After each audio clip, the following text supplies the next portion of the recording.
ওম শান্তি। ওম নমঃ শিবায়।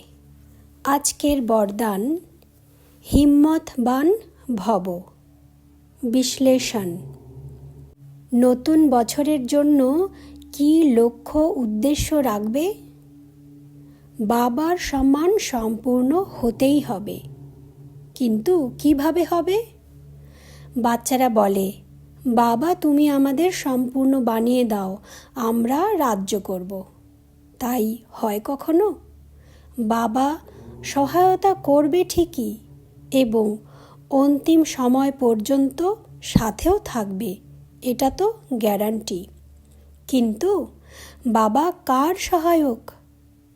যে প্রথমে সাহসের এক কদম আগে রাখবে, বাবা সহায়তার দ্বিতীয় কদম উঠিয়ে সম্পূর্ণ সহায়তা করবে। তার জন্যই তো গায়ন রয়েছে, হিম্মতে বাচ্চা মদদে ক্ষুধা। মানে যে বাচ্চা সাহস দেখায়, ভগবান ক্ষুধা তাকে সাহায্য করে। ওম শান্তি। ওম নমঃ শিবায়।